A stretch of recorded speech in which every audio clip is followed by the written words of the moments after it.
আজ মুসলমানের ঈমান আকীদা ধ্বংস করার জন্য ইহুদি খ্রিস্টান পাশ্চাত্যের শক্তিগুলাই নবী পাক সরকারে দো আলমের গোলামদের থেকে কাল থেকে ঈমান হরণ করার জন্য ইহুদি ডলার এবং খ্রিস্টানি ডলার দিয়ে এই দেশের মুসলমানকে নিস্তেনাবুদ করে দিচ্ছে। কি বলেন, সত্য না মিথ্যা বলেন? আল্লাহ তো কোরআনে বলে দিয়েছেন, ইয়া আইয়ুহাল্লাযীনা আমানু লা তাত্তাখিযুল ইয়াহুদা ওয়ান নাসারা আউলিয়া মিন দুনিল মুমিনিন। আল্লাহ স্পষ্ট কোরআনুল কারীমে ওয়াজ করে দিয়েছেন, হে ঈমানদারগণ, ইহুদি এবং খ্রিস্টানগণ তোমাদের বন্ধু হইতে পারে না। এক মুমিন আরেক মুমিনের বন্ধু, এক মুমিন আরেক মুমিনের ভাই। আজকে ইমানদারের মধ্যে বিভিন্ন শত্রুতাবি ঢুকাইছে। কেমন ঢুকাইছে? নবীর কোনো ক্ষমতা নাই, অলির কোনো ক্ষমতা নাই। আপনারা ইউটিউব ফেসবুক চালান না? আপনারা কি পান না এগুলা? কিন্তু তারা ইহুদি হয়ে বলতেছে না, খ্রিস্টান হয়ে বলতেছে না, বরঞ্চ আলেম রূপ ধারণ করে বিভিন্ন পদবি নিয়ে এমন বক্তব্য রাখতেছে কিনা বলেন? এটার মদদ দিচ্ছে কারা? কোথা থেকে? ডলার। ওই ডলার এবং মদদ হচ্ছে ইহুদি খ্রিস্টান থেকে। আমার নবী পাকের দেহ মুবারক রওজা শরীফ থেকে নেওয়ার জন্য ডলার প্রয়োগ করেছিল ইহুদিদেরকে। সাজাইছিল আলেম, সাজাইছিল বড় পাক্কা কারি। মানুষের বাড়িতে দাওয়াতখানা বন্ধ। কত সুন্দরভাবে হালুয়া যুক্ত কথা বলতে বলতে মানুষের অন্তরে একটা বিরাট রূপরেখা ধারণ করে নিজেদের শক্তি প্রয়োগ করে আমার নবী পাকের দেহ মুবারককে চুরি করার জন্য আসছিল। আসে নাই? বাদশাহ নুরউদ্দিন জঙ্গিকে প্রিয় নবীজি তিন দিন স্বপ্ন দেখাইছে। এমন এমন দাড়ি, এমন এমন টুপি, এমন এমন জুব্বা। তারা তো আমি রসুলে পাকের দেহ মুবারক নেওয়ার জন্য আসে। তাদের বাড়ি ছিল ইরাকে। কোথায় ছিল? ভাড়া করেছে ইহুদিরা, ডলার দিয়েছে ইহুদিরা। তাদের আচরণ দেখে মদিনার লোকজন খুব সুন্দরভাবে তাদেরকে আলিঙ্গন করলো এবং বলল যে এই মদিনা শরীফে তাদের মতো ভালো মানুষ নাই। তাদেরকে যখন দাওয়াত করতে আসতো, কয় আমরা দাওয়াত খাই না। হাদিয়া দিতে আসতো, হাদিয়া খাই না। এলাকার সে ছোট ছোট বাচ্চাদেরকে আইনা পড়াইতো। আর রাত্রিবেলায় তারা সুরুং করত, গর্ত করত প্রিয় নবী পাক সাল্লামকে নিয়ে যাওয়ার জন্য। মাত্র 7 মঞ্জিল বা 7 ফুট বাকি আছে। প্রিয় নবীজি বাদশাহ নুরউদ্দিন জঙ্গিকে দেখাইলেন সুরত এমন, এই অবস্থা। 3 দিনের পরে মদিনাতুল মুনাব্বারার সমস্ত হক আলেমদেরকে বাদশাহ নুরউদ্দিন জঙ্গি ডাকলেন, সভাসদ বসলেন।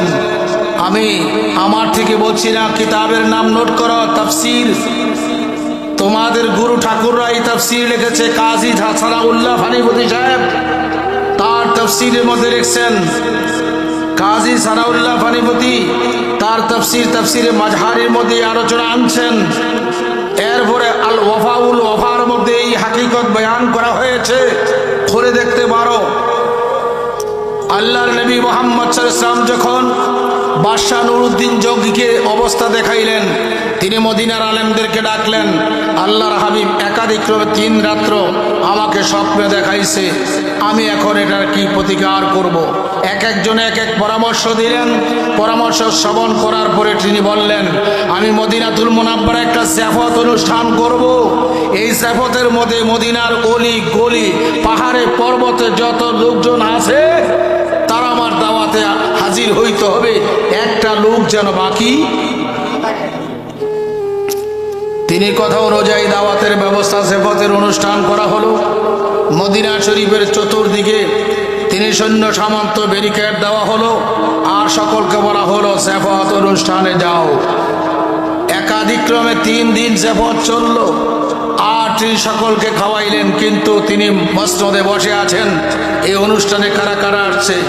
দেখা গেল আল্লাহর হাবিব যাদেরকে পরিচয় করে দিয়েছেন তাদেরকে দেখা যাচ্ছে না। 3 দিন সমাপ্ত হলো, আর এলান করা হলো মদিনা আর কেউ বাকি আছে? সকলে বললেন হুজুর আর কেউ বাকি নাই। একটি লোক বললেন হুজুর 3টা লোক বাকি আছে, তারা দাওয়াত দিলে দাওয়াত খায় না, হাদিয়া তোফা গ্রহণ করে না। মদিনা শরীফে খুব ভালো মানুষ। আল্লাহর হাবিব বলেন 7 বাপ, বিভিন্ন কিতাবে বিভিন্ন রওয়ায়েত রয়েছে। কিছু সংখ্যক সিপাহী পাঠাইলেন তাদেরকে নেওয়ার জন্য। সিপাহীরা আসলেন যে বাদশাহ মহোদয় বলছে তোমরা আসো জিয়াফতের অনুষ্ঠান খাওয়ার জন্য। তারা বললেন না, আমরা এটা গ্রহণ করি না, এটা আমাদের হাইসিয়ত না, স্বভাব না, আপনারা বাদশাহকে আমাদের সালাম দিবেন। বলা হলো বাদশাহ মহোদয় এরা তো আমাদের দাওয়াত গ্রহণ করে আমাদের সাথে আসে না। তিনি বললেন হ্যাঁ হ্যাঁ ঠিক আছে। আরো কিছু লোক পাঠাইলেন, পাঠানোর পরেই তাদেরকে বললেন আসো। এখন জোর জবরদস্তি করা হলো। যেখান থেকে তাদেরকে উঠানো হলো দেখা গেল সেখানে চাটি বিছাই আছে। ওই চাটি খোলা হলো, চাটির নিচে দেখা যাচ্ছে একটা বিরাট সুড়ঙ্গ গর্ত দেখা যায়। তখনই তারা চিন্তা ভাবনা করে এখানে বিরাট কিছু রহস্য আছে। বাদশাহ নুরউদ্দিন জঙ্গির সামনে উপস্থাপন করা হলো। বাদশাহ নুরউদ্দিন জঙ্গি তাদেরকে দেখি ওই যে নবীজি স্বপ্নে তাদেরকে দেখাইছিলেন। আল্লাহর হাবিব বলছেন হ্যাঁ প্রিয় নবীজি মিথ্যা বলে নাই, অবশ্যই নবীজি যাদের পরিচয় দিয়েছেন তারাই তারা। জোরে বলুন সুবহানাল্লাহ। বাদশাহ নুরউদ্দিন জঙ্গি সমস্ত মদিনাতুল মুনাওয়ারার লোকদেরকে ডাকলেন, ডেকে জমায়েত করলেন। করার পরে তাদের থেকে জবানবন্দি নিলেন। তারা বললেন হ্যাঁ আমাদের বাড়ি ইরাক, আমাদেরকে পাঠানো হয়েছে, আমরা মূলত ইহুদি। তারা কি? আরো জোরে বলুন তারা কি? আমাদেরকে কোরআন তালাওয়াত সুন্দর সহিভাবে আগে শিক্ষা দেওয়া হয়েছে, এলেম কালাম শিক্ষা দেওয়া হয়েছে। আমরা মূলত ইহুদি, আমরা ইহুদিদের ডলার দ্বারা মুসলমান রূপ ধারণ করিয়া আমাদেরকে একটা প্রশিক্ষণ দিয়ে এখানে পাঠানো হয়েছে। আমরা যেন মদিনাতুল মুনাওয়ারা শরীফ থেকে হুজুরের রওজা শরীফ থেকে হুজুরের দেহ মুবারককে নিয়ে যাই। আপনারা নাউজুবিল্লাহ বলবেন না? মদিনা শরীফের সমস্ত মানুষরা এটা দেখলেন এবং তাদের জবানবন্দি শুনলেন। তিনি বললেন যে আর দেরি নাই, তাদেরকে অবশ্যই উপযুক্ত শাস্তি দিতে হবে। ওই মদিনা শরীফের সমস্ত কাজীউল কুজ্জা এজলাস বসলো, মজলিসে শুরা বসলো। ওই বৈঠকের মধ্যে সিদ্ধান্ত হলো তাদেরকে অবশ্যই এমনভাবে শাস্তি দেওয়া হোক যে শাস্তির পরে তামাম জাহানের মানুষ প্রত্যক্ষ বা পরোক্ষ সকলেই তালিম লোক, শিক্ষা লোক, প্রিয় নবী মুহাম্মদ মুস্তাফা সাল্লাল্লাহু আলাইহি ওয়াসাল্লামের শানে আজমতে গোস্তাকি করলে এই ব্যক্তির একমাত্রই শাস্তি তারে কতলের হুকুম এবং শরীরে ছড়াইয়া তাদেরকে শেষ করে দেওয়ার ইস্তেনাবুদ করে দেওয়া। যেই রায় দেওয়া হলো ওই রায়টাই বাস্তবায়ন করেছেন বাদশাহ নুরউদ্দিন জঙ্গি। জোরে বলুন সুবহানাল্লাহ। আমার প্রশ্ন, থোতায় কি ছিল? মাথায় ছিল পাগড়ি ছিল, টুপি ছিল, গায়ে জুব্বা ছিল, 5 ওয়াক্ত নামাজ পড়তো, হাতে তাসবিহ ছিল এবং কাহারও বাড়িতে দাওয়াত খাইতো না। কত সুন্দর সুন্দর ভাষা বলতো। ভাইরা আমার, তাদের উদ্দেশ্য কি ছিল? প্রিয় নবীজির সাথে দুশ্মনী। নেপথ্যে কারা কলকাঠি নেড়েছে? ইহুদিরা। কারা কারা কারা কারা? ইসলামের সবচাইতে বড় শত্রু হলে 1 নম্বর শত্রু হচ্ছে ইহুদি, 2 নম্বর শত্রু হচ্ছে খ্রিস্টান, এরপরে শত্রুগুলা বাকি অন্যান্য অমুসলিম। সবচাইতে গুরুত্বপূর্ণ শত্রু হচ্ছে ইহুদি। আজকে ইহুদিরাই ওই ফিলিস্তিনকে ধ্বংস করেছে। কে বলেন সত্য না মিথ্যা? ওই ইহুদিরাই আজকে লেবাননকে ধ্বংস করেছে। ওই ইহুদির দ্বারাই সারা বিশ্বে মুসলমানের মধ্যে ভয়ঙ্কর একটা আক্রমণ সূচক বিভিন্ন প্রকারের বিভিন্নভাবে বিভিন্ন আইটেমে মুসলমানের অন্তর থেকে ঈমান ইসলামকে, ঈমান আকীদাকে, আল্লাহর ওলিদের প্রেম ভালোবাসাকে তছনছ করে দিয়ে মুসলমানকে ধ্বংস করার ষড়যন্ত্র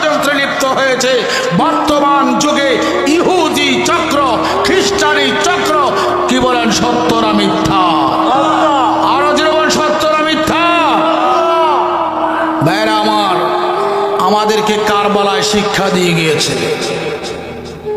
ইমামে আলী আসগার মাত্র 6 মাসের শিশু, মাওলা হোসেন তালিম দিয়েছেন।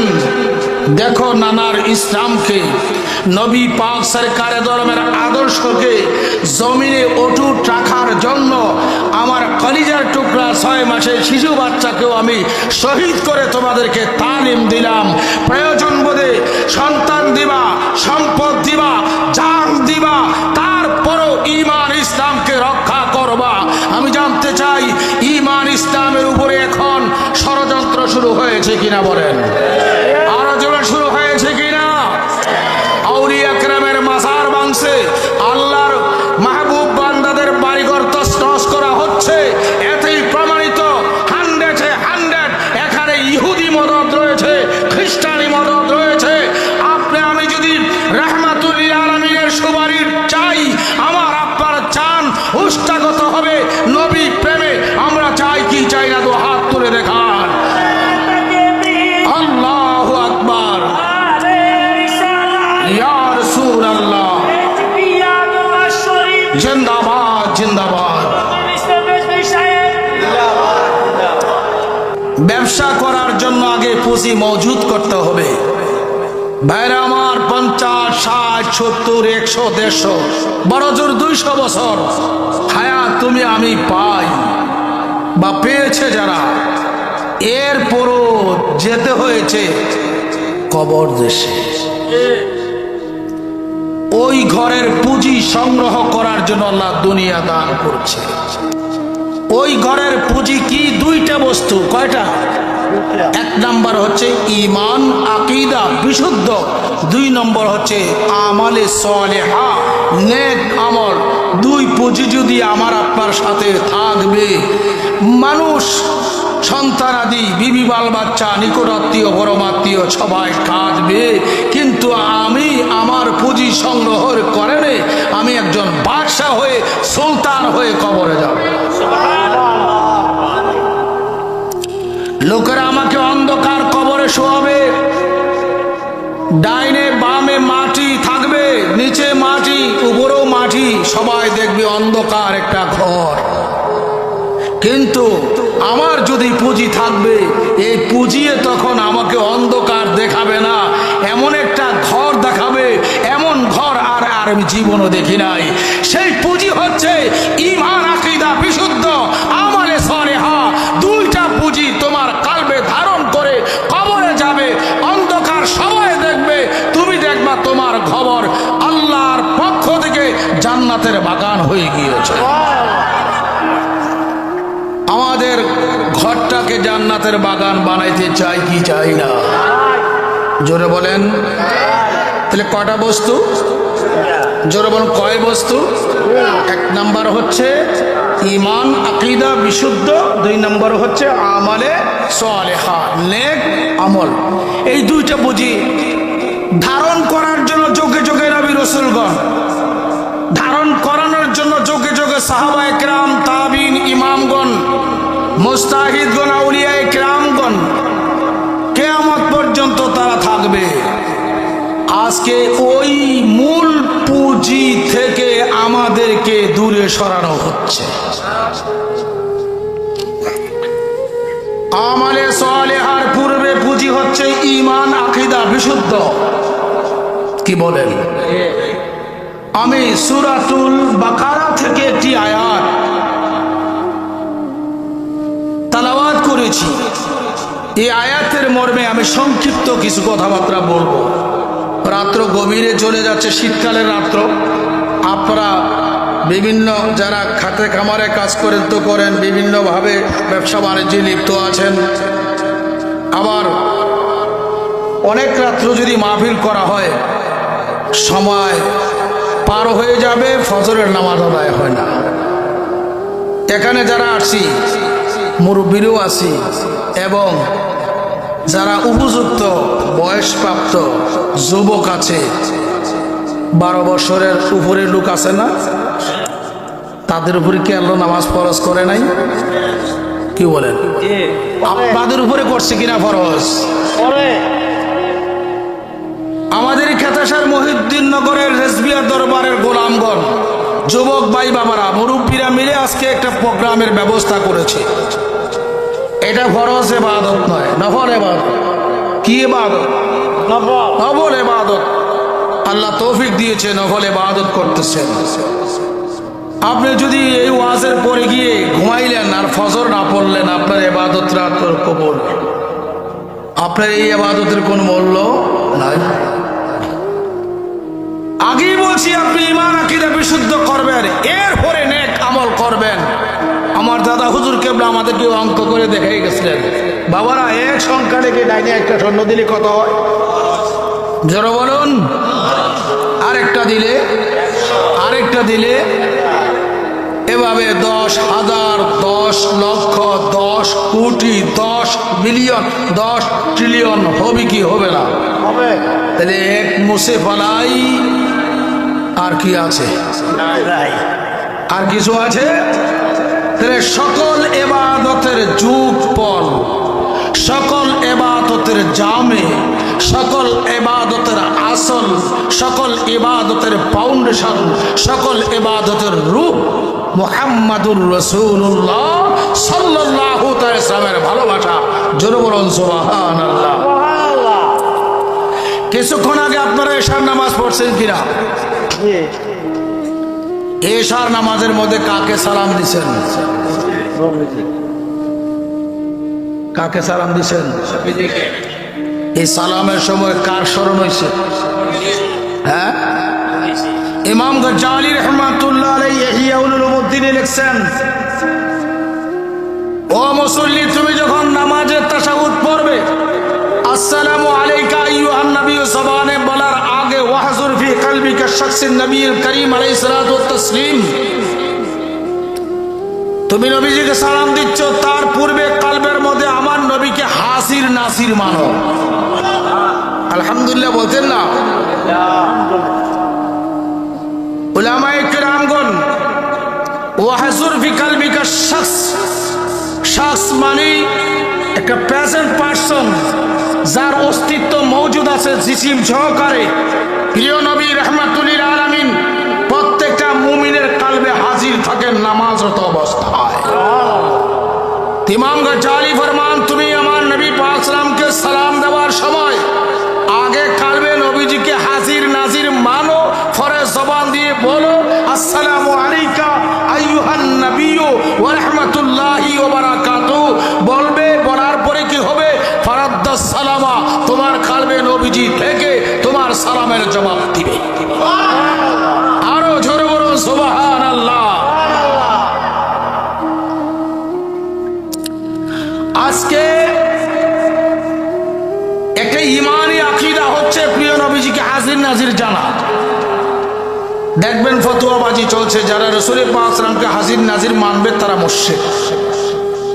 দেখ কি ফতোয়া, যেরকম দেয় কি দেয় না, আল্লাহ জানে তাদের আকলের মধ্যে কি অবস্থা আছে। আল্লাহ জন্য হেদায়েত নসিব করে, সবাই বলি আমিন। যাই হোক, আপনাদের সামনে মোকদ্দমা স্বরূপ কিছু কথাবার্তা বলছি।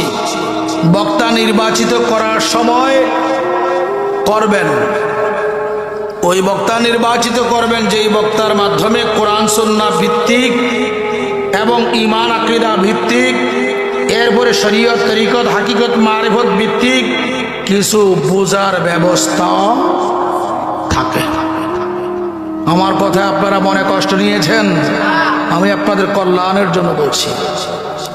আমার মধ্যে হেদায়েত নাই, আমি আপনাকে হেদায়েত দিব কি করে?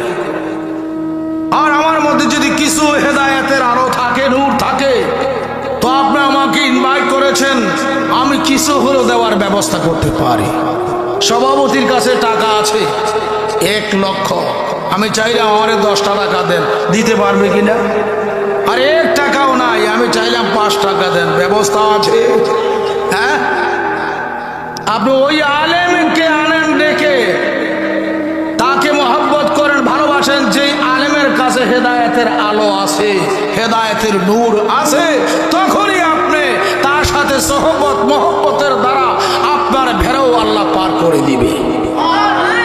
আল্লাহ যেন কবুল করে। সকলে বলুন আমিন। মুহাব্বতে বলুন আল্লাহুম্মা সাল্লি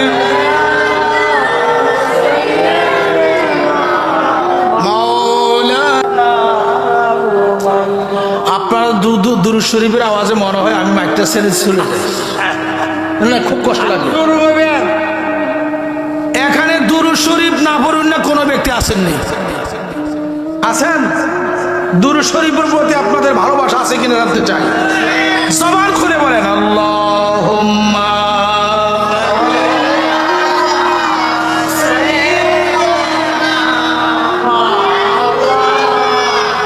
মুহাম্মাদুন ওয়া আলা আলিহি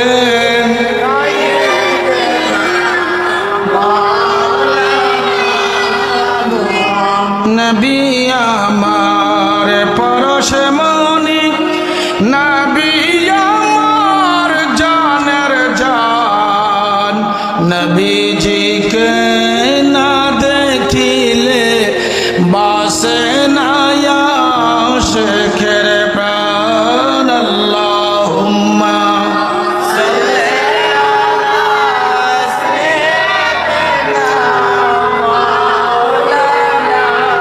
মুহাম্মাদ ওয়া আলা আলিহি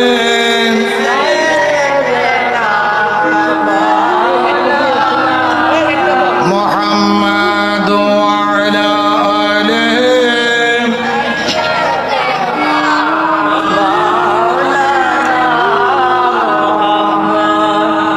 মাওলাই করিম কুরআনুল কারীমে সূরাতুল বাকারায় ওয়াজ করেন কামা আরসালনা ফীকুম রাসূলান।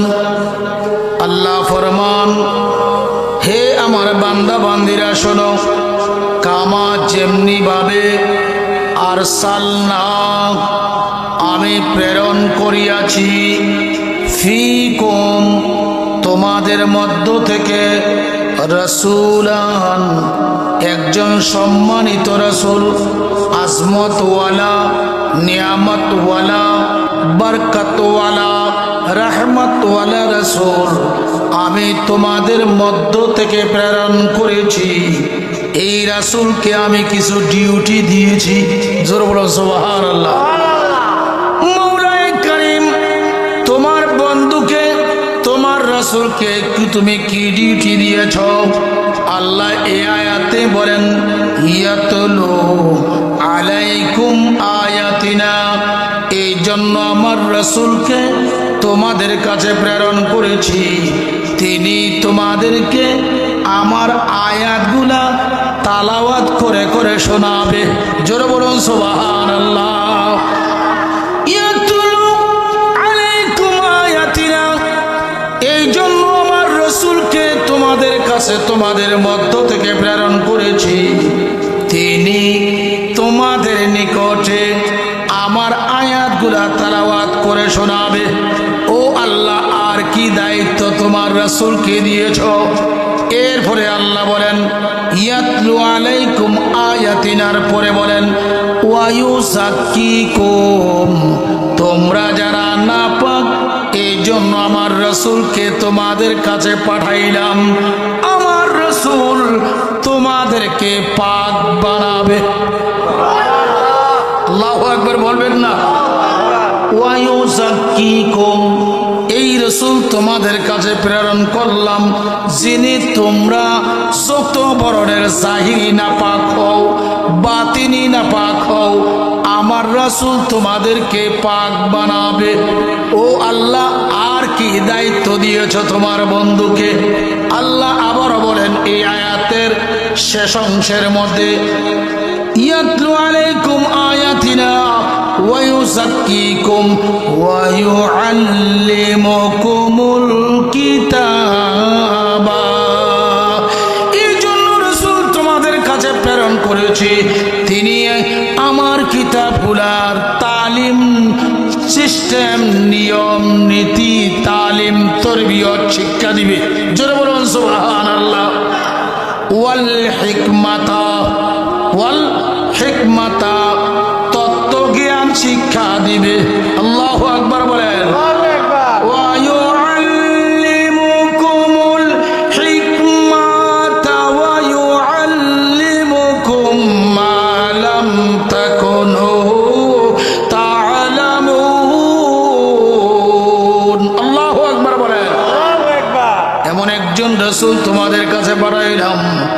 তোমরা যে বিষয়গুলো জানো না, তোমরা যদি শরীয়ত জানো না, আমার বন্ধু তোমাদেরকে শরীয়তের তালিম দিবে। তোমরা যদি তরিকত জানো না, আমার রাসূল তোমাদেরকে তরিকতের তালিম দিবে। তোমরা যদি হাকিকত জানো না, আমার রাসূল তোমাদেরকে হাকিকতের তালিম দিবে। তোমরা যদি মারিফত জানো না, আমার রাসূল তোমাদেরকে মারিফতের তালিম দিবে। ওয়া ইউআল্লিমুকুম মা লাম তাকুনু তা'লামুন।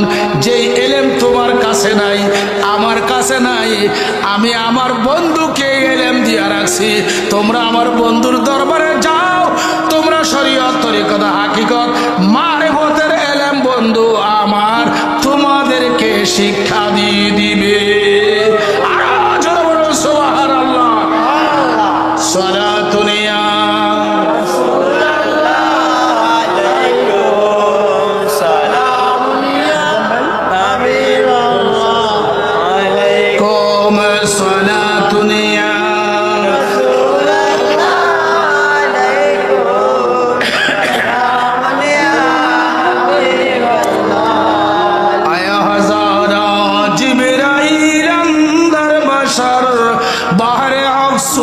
गरीबा एक नजर सलातुनिया अलैकुम सलामुनिया। আমি মাত্র আয়াতে কারিমার শাব্দিক তরজমা করলাম। এই আয়াতে কারিমার কিছু ব্যাখ্যা করব। আপনারা কি মনোযোগ দিয়ে শ্রবণ করতে পারবেন? পারবেন কিনা বলেন? গভীর মনোযোগ, গভীর খেয়াল। আল্লাহ বলে দিলেন কামা। কামা শব্দের অর্থ যেমন ভাবে যেমনি ভাবে, যেমন ভাবে যেমনি ভাবে। কোনো বিষয়কে উপমা স্বরূপ কামা শব্দটি ব্যবহার করা হয়। মাওলা গো, এই আয়াতে কারিমার শুরুতে কামা শব্দ কেন ব্যবহার করলা? আল্লাহ রাব্বুল ইজ্জত ফরমান, দেখো না, এই আয়াতের পূর্বে আমি দুনিয়ার জাহিরি কাবা সম্পর্কে, খানা কাবা সম্পর্কে আলোকপাত করেছি। এখন আমি এমন একটা কাবার কথা বলবো, যেই কাবা হচ্ছে বাতিনি কাবা। যেই কাবা না হইলে ওই জাহের কাবা হইতো না। আরো জোরে বলুন সুবহানাল্লাহ। এই জন্য কামা শব্দটি ব্যবহার করা হয়েছে। দ্বিতীয় শব্দ আরসালনা। আরসালনা, আরসালনা জমা মুতাকাল্লিম। এখন অর্থ করতে হবে ওয়াহেদে মুতাকাল্লিমের। আরসালনা শব্দের অর্থ আমরা পাঠাইছি। আল্লাহ কি, আল্লাহ কি অনেক? উত্তর দেয় না কেন? তো এখন তো আয়াতে আসছে আরসালনা জমা মুতাকাল্লিম। এখন অর্থ কেন করতে হবে ওয়াহেদের? আল্লাহ যদি অনেক হয় তাহলে দ্বিত্ববাদ প্রমাণ হয়, তৃতীয়বাদ প্রমাণ হয়। এই আকীদা ওই অগ্নি পূজকের সাথে সংমিশ্রিত হয়, ভূত প্রেত পূজাকারীদের সাথে সংমিশ্রিত হয়। এই জন্য এখানে আরসালনা ব্যবহার করা হয়েছে জমিরে শানিয়া। আল্লাহ জাত আন আজালান আবাদান ওয়াহদাহু লা শারীক। কিন্তু আল্লাহর জাত ওয়াহেদ, সিফত কিন্তু ওয়াহেদ না। সিফত কি? ওয়াহেদ না। গুণ ওয়াহেদ না। আল্লাহ জব্বার, আল্লাহ কাহার, আল্লাহ সালাম, আল্লাহ আজিজ, আল্লাহ গফুরুর রহিম, আল্লাহ রউফুর রহিম, হান্নান, মান্নান, কারিম। এরকম ভাবে আল্লাহর গুণগুলো আছে কিনা? এই জন্য আল্লাহ এমন একটা শব্দ ব্যবহার করেছেন আরসালনা। শুধু আল্লাহ এখানে আরসালনা জবা বহু বচন লওয়ার পিছনে কারণ আমি আমার প্রিয়তম দোস্তকে প্রেরণ করেছি, যে আল্লাহ ওয়াহদাহু লা শারীক, যে আল্লাহ সমস্ত কামেলার সমাহার, যে আল্লাহর মধ্যে ওই আল্লাহ আমার প্রিয়তম রাসূলকে প্রেরণ করেছি। ফিকুম, তোমাদের মধ্য থেকে। জোরে বলুন সুবহানাল্লাহ। আমি আজকে আজকে ফিকুমের ব্যাখ্যা দিচ্ছি না, ফিকুমের ব্যাখ্যা দিলে অনেকের মাথা হেড হবে, বিভিন্ন কালচার আমার প্রতি করবে। সুতরাং এখানে রেখে দিলাম। মাওলানা কারীম ফরমান ফিকুম রাসূলান, তোমাদের মানব জাতির মধ্য থেকে একজন রসুল প্রেরণ করেছি। এই লামালির উপরে উপরে দুইটা জবর আছে। কি আছে? কি আছে? দুইটা জবর আছে। আপনারা বলেন, যারা কায়দা পড়ছেন, মক্তবে পড়েন নাই? দুই জবর, দুই জের, দুই পেশ, এটা কি কয়? কেউ মোজাম্মেল হুজুর কি কয়? তানবিন। দুই জের, এনে আপনারা হেফজখান আছে? হ্যাঁ মাশাআল্লাহ। এখানে এই হেফজখানের ছাত্র আসুরিয়ানে তোমরা দুই জের দুই পেশ কায়দাত ফরাইছি নি? এটা কি তা কয়? দাঁড়াও না, এগুলা কি কি বলে? মাশাআল্লাহ। তোমার নাম কি? মোহাম্মদ হানজালা। আরে হানজালা, আল্লাহু আকবার। আল্লাহ তোমাকে হানজালার নুরানি ইলম কালবে দান করো। হেফজখানায় পড়তেছো? দুই জবর, দুই জের, দুই পেশ, এগুলা কি কি বলে? তানবিন। বসো। এমন দুই জের দুই পেশ আসেনি কোরআনে। তো আমি যে আয়াতটা পড়ছি, রাসূলান, লাম আলিফ দুই জবর লাম, আছে কি না? ও মাওলা, এখানে রাসূলা বললা না, রাসূলান কেন বললা? এখন তো আমি প্রশ্ন করব, প্রশ্নের পরে আপনারা জবাব দিবেন। ব্যবস্থা নাই তো আমি জবাব দিচ্ছি। তাফসীরের পরিভাষায়, নাহু শাস্ত্রের পরিভাষায় আল্লাহ কেন লাম আলিফের উপরে দুই জবর পেশ করাইলেন? কেন ফুকায়ে কেরামগণ, মুফাসসিরিনে কেরামগণ লাম আলিফের উপরে দুইটা জবর দিয়ে তানবিন প্রয়োগ করাইলেন? আসুন আমার ভাইরা, আত-তানবিনু ইউস্তামালু, আত-তানবিনু কাদ ইউস্তামালু লিত-তাকলিলে আবিত তাকসিরে আবিত তাহকিরে আবিত তাযীমে। জোরে বলুন সুবহানাল্লাহ। তানবিন কখনো কিল্লত, সামান্যর অর্থ দেয়, আবার কখনো কাসরাত, আধিক্যের অর্থ দেয়, আবার কখনো তাকির, ছোটতার, হেকারতের অর্থ, ছোটতার অর্থ দেয়, এবং তাযীমে কখনো সম্মানের অর্থ দেয়। মুফাসসিরিনে কেরামগণ লাম আলিফের উপরে দুই জবরের ব্যাখ্যা করেছেন। আল্লাহ রাব্বুল ইজ্জত এমন একটা রাসূল তোমাদের মধ্য থেকে প্রেরণ করেছেন, এখানে লাম আলিফের উপরে দুই জবরে প্রমাণ করে, অর্থাৎ তাযীম ওয়ালা রাসূল, সম্মান ওয়ালা রাসূল, বরকত ওয়ালা রাসূল, নিয়ামত ওয়ালা রাসূল। তোমরা যদি সম্মান পেতে চাও, প্রিয় নবী পাককে তাযীম করো। তোমরা যদি বরকত পেতে চাও, প্রিয় নবী পাকের কাছে যাও। তোমরা যদি রহমত পেতে চাও, প্রিয় নবীজির কাছে যাও।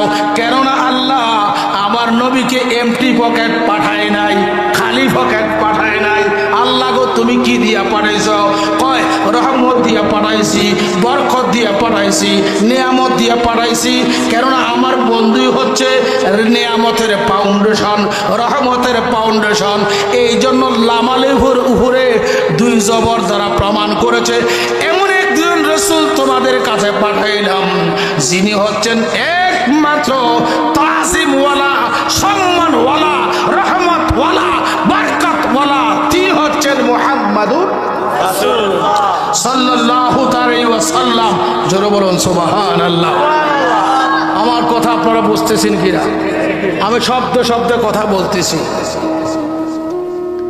বড় আফসোস, যখন কোনো সুরলা বক্তার পরে আমাকে দেওয়া হয়, শান গান গাউন্য বক্তার পরে দেওয়া হয়, তখন মানুষকে বোঝানোটা কঠিন হয়ে যায়। কেন? এরা এমনভাবে আপনাদেরকে ক্যাপচার করে শান টান গায়া, আমরা তো আর পারি না। তখন পাবলিক মনে করে এই হুজুরে কীর্তন আনছে, আমাদের সভাপতি সাহেব কেন আমার আনছে। আপনার প্রতি হয়তো অনেকে বেজার হইতে পারে যে একটা শান্তই পর্যন্ত বললো না, অনেকক্ষণ ওয়াজ করলো, আমি পারি না, কি করব। তবে বলে দিচ্ছি, ওই শানের মূল ফাউন্ডেশনের কথা আপনাদেরকে জানাচ্ছি। তিনি হচ্ছেন মুহাম্মাদুর রাসূলুল্লাহ সাল্লাল্লাহু আলাইহি ওয়াসাল্লাম। ঘর বাড়ি ত্যাগ করেছেন, এই কুয়াশার রাত্রে, শীতের রাত্রে আরামের বিছনা ত্যাগ করে এসেছেন একমাত্র ঈমান ইসলামকে বোঝার জন্য, হেদায়েতের নূর পাওয়ার জন্য, হেদায়েতের আলো কলবে ধারণ করার জন্য। যারা মাহফিল করেছেন তাদেরও মাকসুদ হচ্ছে, মাকসুদ হইতে হবে আমার এই প্রোগ্রাম, আমার এই টাকা পয়সা যেন আল্লাহ রাসূলের সন্তুষ্টির জন্য হয়, না অন্য কোনো উদ্দেশ্য আছে বাজার আপনাদের? একমাত্র আল্লাহ রাসূলের সন্তুষ্টির জন্য। আর যদি গায়রুল্লাহর সন্তুষ্টির জন্য হয়, আপনি কোটি টাকা খরচ করবেন, কিছু লাভ হবে না। আল্লাহ তো তালিমও দিয়েছেন নবীজির মাধ্যমে, বল ইন্না সালাতি ওয়া নুসুকি ওয়া মাহইয়ায়া ওয়া মামাতি লিল্লাহি রাব্বিল আলামিন।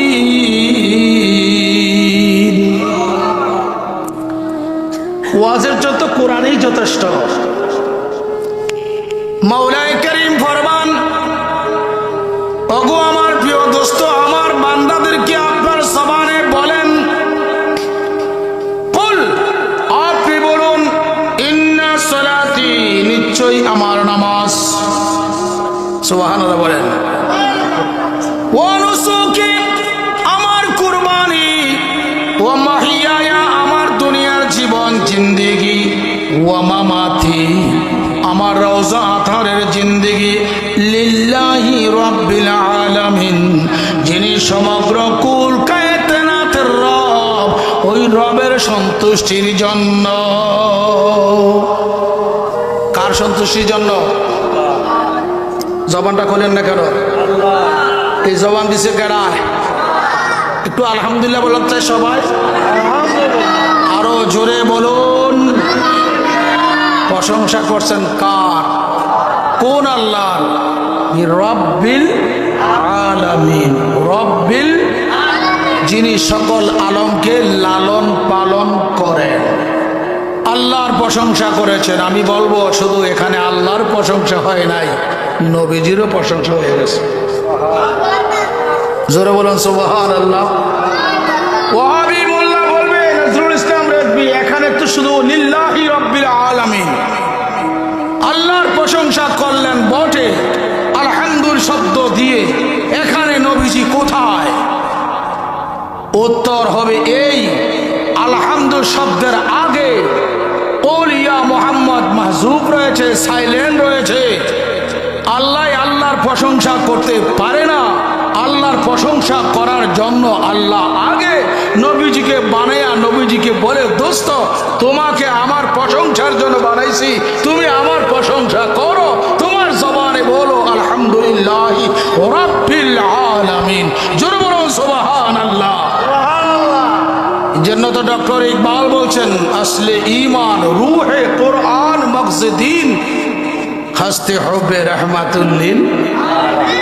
নবীজি কোরআনের জান, যে কোরআনে নবী নাই এটা কোরআন না, যে বন্দিগিতে রাসূলুল্লাহর ট্রেডমার্ক সিগনেচার নাই এটা আল্লাহর বন্দিগি হইতে পারে না।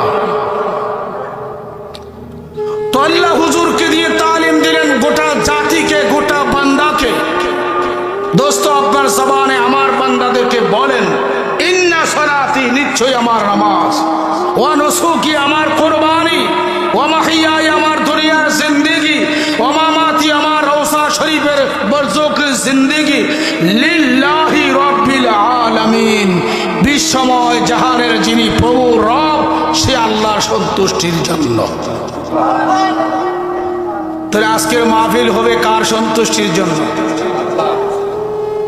জবান খুলবেন না? আপনারা বসছেন কার সন্তুষ্টির জন্য? বক্তা আসবে যদি টাকার সন্তুষ্টির জন্য, এই বক্তা তক্তা হবে। আজকে বড় আফসোস, বড় আফসোস, টাকা বেশি না দিলে বক্তা আসবে না, বরং আমার সাথে 50,000 টাকা কন্ট্রাক্ট আগে 10,000 টাকা দেওয়া হয়েছে, মাহফিলের দিন অথবা মাহফিলের আগের দিন বলা হয় আমার বিকাশে পাঠাও,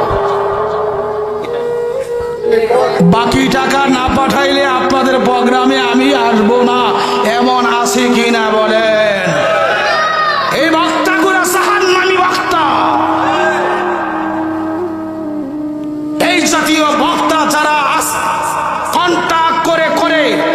ইসলামের দাওয়াত দিচ্ছে, সুন্দর সুললিত কণ্ঠে মানুষকে বোঝাচ্ছে হাকিকতে তাদের কালবে ঈমান ও আমলের লেশ মাত্র নাই। আমার কথাগুলা তো ইউটিউব ফেসবুকে যাচ্ছে, হয়তো ওরা আমার প্রতি অসন্তুষ্ট হবে। সৃষ্টি অসন্তুষ্ট হইতে পারে, স্রষ্টা যদি সন্তুষ্ট থাকে আর কোনো কিছু দরকার লাগে না। ভাইরা আমার, আল্লাহর নবীর মাধ্যমে আল্লাহ আমাদেরকে তালিম দিলেন, তোমার সকল যাবতীয় ফরজ হোক, ওয়াজিব হোক, নফল হোক, সুন্নাত হোক, রাষ্ট্র ব্যবস্থা হোক, যেটাই হোক, সামাজিক ব্যবস্থা হোক, যেটাই হোক, সকল কিছু নবীজির ওসিলায়, নবীজির মাধ্যমে সন্তুষ্টি করবেন কাকে? আর কাকে? আপনি ইবাদত করেছেন, সন্তুষ্টি আল্লাহরে করবেন, এখানে নবীজিকে বাদ দিছেন, আল্লাহ কয় তোর কিছুই মঞ্জুর হবে না। তোর কিছুই কি মঞ্জুর?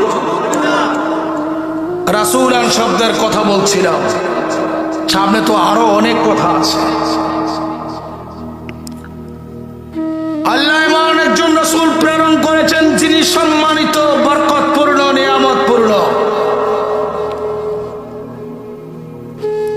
একটু গভীর খেয়াল দিবেন, বুখারী শরীফ এবং মুসলিমের মধ্যে এবং মিশকাতুল মাসাবির মধ্যেও এই হাদিস আরোহণ করা হয়েছে। আল্লাহর নবী মুহাম্মদ মুস্তাফা সাল্লাল্লাহু আলাইহি ওয়াসাল্লাম হুজুরের জবানে বলেন, মাইয়ুরিদুল্লাহু বিহি খায়রান, আল্লাহ যেই বান্দার মঙ্গল চান, কে চান? আল্লাহ। নবীজি জবানে বলেন, মাইয়ুরিদুল্লাহু বিহি খায়রান, আল্লাহ যেই বান্দার মঙ্গল চান, কল্যাণ চান, ইউফাক্কিহু ফিদ্দীন, আল্লাহ ওই বান্দাকে ধর্মের তথ্য জ্ঞান শিক্ষা দান করেন। পরের শব্দ, ওয়াল্লাহু ইউতি, আল্লাহ আমি রাসূলুল্লাহকে দান করেন।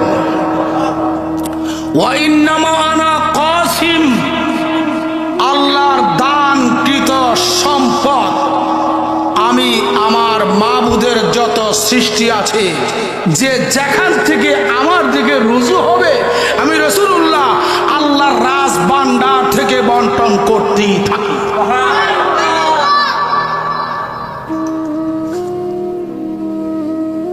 এ হাদিস সহিহ, এটাকে গায়রে সহিহ মাওসুফ প্রমাণ করার ব্যবস্থা নাই। এখানে পরিষ্কার করা হয়ে গিয়েছে, আমার নবীজি বলেন আল্লাহ আমাকে দেয়, আমি আল্লাহর রাজ্যে তা বন্টন করে দিই। কেডা দেয়? কেডা দেয়? জোরবন কে দেয়? আর একটু কোরআনিক গবেষণায় যাই, আমার আল্লাহ বলেন, ওয়া ফাআম্মাল ইয়াতীমা ফালা তাকহার, আসেনি? আল্লাহ ফরমান, ফাআম্মাল ইয়াতীমা ফালা তাকহার, দোস্ত আপনার কাছে যে কোনো ইয়াতীম যায়, আপনি তাকে ধমকি দিয়ে আপনার দরবার থেকে সরাইয়ে দিন না। আবার বলেন, ওয়া আম্মাস সাইলা ফালা তানহার, ও বন্ধু, কোন সাইল যাচনাকারী ভিক্ষুক আপনার রহমতের ভান্ডারে যদি যায়, যাইয়া কিছু চায়, ওয়া আম্মাস সাইলা, কোন ভিক্ষুক যদি আপনার দরবারে যায় গো দোস্ত, ফালা তানহার, আপনি তাকে আপনার দরবার থেকে খালি হাতে ফিরাইয়া দিয়েন না। আল্লাহু আকবার বলেন। কে কয়? কারে কয়? ও আল্লাহ, তোমার দরবারে আরজি, তুমি বলেছ যাচনাকারী ভিক্ষুকেরা তোমার বন্ধুর দরবার দরবারে গিয়ে যদি কিছু চায় তাদেরকে যেন খালি হাতে না ফিরায়। মওলা গো, তোমার কাছে দরখাস্ত, তোমার বন্ধুর কি কিছু দিয়া রাখছো কিনা? আল্লাহু আকবার বলেন। তো আল্লাহ কোরআন দ্বারা এই জবাব দিচ্ছেন, ইন্না আ'তাইনাকাল কাউসার। সূরা কাউসারে আছে কিনা বলেন, জোরে আছে কিনা? আল্লাহ কেমন রসুল প্রেরণ করেছে দেখো। আল্লাহ বলেন, ইন্না আ'তাইনা, আমি দান করিব না বরং করিয়াছি। কাল মুরাদু মুহাম্মাদুর রাসূলুল্লাহ সাল্লাল্লাহু আলাইহি ওয়াসাল্লাম। আল্লাহ কয়, বন্ধু আপনাকে আমি দান করিব না বরং করিয়াছি। কেডা করছে? জোরে বলেন। আল্লাহ কি দান করছো? আল কাউসার। আল কাউসার, কাউসারের ব্যাখ্যা করছে হুয়া খায়রুল কাসির। জাহান্নাম বাদে যত ভালাই আছে সব কিছু মাওলা আমার নবীকে দান করে দিয়েছে। আর ভান্ডারের মালিক কে? আল্লাহ জাতান আজালান আবাদান। আল্লাহ সমস্ত রাজভান্ডারের মালিক। আল্লাহ এখন প্রিয় নবীজির প্রতিজ্ঞা তো কত সন্তুষ্ট গো। আল্লাহ কয়, দোস্ত আমি যে মালিকানায় আছি, আমি তোমার প্রতি সন্তুষ্ট হইয়া আমার সমস্ত মালিকানা তোমারে দিলাম দান করিয়া।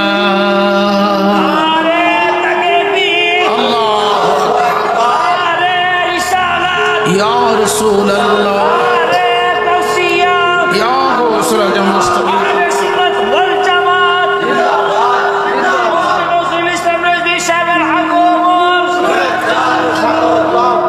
বায়ো আমার মনোযোগ। আল্লাহ দান করিয়া দিবেন না বরং দিয়াছে। অনেক আলেম বলে রাসূলুল্লাহ কোনো কিছুর মালিক না, ক্ষমতা নাই। আপনারা নাউজুবিল্লাহ বলবেন না? আজকে কে যেন আমাকে গাড়ির মধ্যে না জানি এখানে আসার পরে একটা ফেসবুক করে দেখাইলেন। এক বক্তা বলতেছে ব্যক্তির নামে কোনো স্লোগান নাই। কিছু মানুষ আছে ইমোশনাল হইয়া নারায়ে রিসালাত ইয়া রাসূলুল্লাহর ফালতু স্লোগান মারে। আপনারা সকলে নাউজুবিল্লাহ বলবেন না? আরো জোরে বলুন নাউজুবিল্লাহ। ও আমার ভাইরা, এই কথাগুলা অবশ্যই এই কথার দ্বারা নবীজির শানকে ছোট করা হয়, হালকা করা হয়। হয় কি হয় না? লক্ষ লক্ষ সাহাবায়ে কেরাম আমার প্রিয় নবী রাহমাতুল লিল আলামিন মুহাম্মদ রাসূলুল্লাহ সাল্লাল্লাহু আলাইহি ওয়াসাল্লামের দরবারে যখন যাইতো, যে যে বিষয়ে আমার নবীজির কাছে সওয়াল করতেন, হুজুরের দরবারে গিয়ে আগে বলতো বি আবি ওয়া উম্মি, ফিদাকা বি আবি ওয়া উম্মি, ইয়া রাসূলুল্লাহ ইয়া হাবিবাল্লাহ, আমার মা আমার বাবাকে আপনার কদম মুবারকে কুরবানি দিলাম। আগে গিয়ে নিজে কুরবানি হইতো, মাতা পিতাকে নবীজির কদম মুবারকে সবর্দ করে বলতেন আখবিরনি ইয়া রাসূলুল্লাহ, আমার সংবাদ দেন নবী গো, এটা কিভাবে করব, ওটা কিভাবে করব, জীবন কিভাবে চালাবো, সন্তান কিভাবে চালাবো, ইয়া রাসূলুল্লাহ সমাজ কিভাবে গড়ব, আমি সালাত কিভাবে আদায় করব, আজান কিভাবে দিব, কার কাছে গিয়ে বলতেন? বলেন না কেন, বলেন না কেন? কি কইয়া বলতেন? না আব্দুল্লাহ আমেনার ফুত মোহাম্মদ কইয়া বলতেন? কি বলতেন? ইয়া রাসূলুল্লাহ। জোরে বলুন কি বলতেন? আরো জোরে বলুন কি বলতেন? কাকে বলতেন? বুখারী থেকে শুরু করে পৃথিবীতে যত হাদিসের কিতাব আছে সমস্ত হাদিসের কিতাবগুলো একটু ঘাটো। সকল হাদিসের কিতাবগুলোর মধ্যে স্পষ্ট করেই সমস্ত সাহাবায়ে কেরাম আমার নবীজিকে দেখলেই বলতেন ইয়া রাসূলুল্লাহ। কোন সাহাবী যদি কোনো অপরাধ করত, গুনাহের কাজ করত, আমার প্রিয় নবী পাকের দরবারে হাজিরি দিয়ে বলতেন তাহিরনি ইয়া রাসূলুল্লাহ, তাহিরনি ইয়া হাবিবাল্লাহ। নবীজি গো, আমি অপরাধ করছি, আমারে পবিত্রতা দান করেন। আরো জোরে বলুন সুবহানাল্লাহ। নজরুল ইসলাম রেজভী এগুলা তো হাদিসে আছে। সাহাবায়ে কেরাম হুজুরকে দেখে দেখে ইয়া রাসূলুল্লাহ বলতেন, ইয়া হাবিবাল্লাহ বলতেন। আপনারা যে নারায়ে রিসালাত একজনে বলেন, আরেকটারা বলেন কি ইয়া রাসূলুল্লাহ। আমরা কি বলি? এটা তো নবীজির নামে স্লোগান হয়ে যায়, এটা ব্যক্তির নামে স্লোগান হয়ে যায়। এটাকে কোরআন সুন্নাহ মোতাবেক নি। আসো আমার ভাইরা, গভীর মনোযোগ, গভীর খেয়াল। আপনার তিরমিজি শরীফ থেকে বলছি। তিরমিজি শরীফের মধ্যে হাদিস মেশকাতুল মাসাবির বাব ফাজাইলে সাইয়্যিদুল মুরসালিনের মধ্যে হাদিস মওজুদ রয়েছে। আল্লাহর হাবিব মুহাম্মদ রাসূলুল্লাহ সাল্লাল্লাহু আলাইহি ওয়াসাল্লামের কলিজার টুকরা সাহাবী হুজুর সরকারে দো আলমের কলিজার টুকরা সাহাবী, যিনি হলেন রাইসুল মুফাসসিরিন। কোরআন শরীফের সর্বপ্রথম যেই তাফসীর করা হয়েছে ওই তাফসীরের নাম হচ্ছে তাফসীর ইবনে আব্বাস। ইবনে আব্বাস রাদিয়াল্লাহু তাআলা আনহুমা আমার নবীজির চাচাতো ভাই, তিনি রওয়ায়াত করেন আল্লাহর হাবিব মুহাম্মদ মুস্তাফা সাল্লাল্লাহু আলাইহি ওয়াসাল্লামের সময়ে হুজুরের বংশ কোরআন বংশ নিয়া একদল লোকেরা বদানবদ করতেছিল, তান করতেছিল, অভিশাপ দিতেছিল। আমার নবীজির কান মোবারকে সংবাদরা আসছে। আসার পরে আমার নবী রাহমাতুল লিল আলামিন গিয়া মিম্বার শরীফে দাঁড়াইছেন। ফাকামান নবী সাল্লাল্লাহু আলাইহি ওয়াসাল্লাম আলাল মিম্বার। আমার নবীজি মিম্বার শরীফে দাঁড়াইলেন। দাঁড়াইয়া উপস্থিত সাহাবায়ে কেরামের সামনে বলেন, ও সাহাবীরা বলো মান আনা। সুবহানাল্লাহ বলেন না কারণ আমি আপনারা কইলাম, আপনারা বলেন তো আমি কে? তো যারা আমারে চিনেন জানেন আপনারা বলবেন কি আপনি নজরুল ইসলাম রেজভী বলবেন না?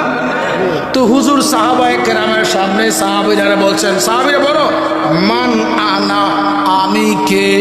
তো সাহাবায়ে কেরাম কি জবাব দিয়েছে দেখো। হুজুর কো আমার পরিচয় তোমরা জানো কিনা? আমার পরিচয় তোমরা নিয়ে যাও। সাহাবায়ে কেরাম কি হুজুর যখন বললেন আমি কে বলো, সাহাবীরা বললেন আনতা রাসূলুল্লাহ। আল্লাহু আকবার বলেন। সাহাবীরা কি বলছেন? আনতা রাসূলুল্লাহ, আপনি আল্লাহর রাসূল।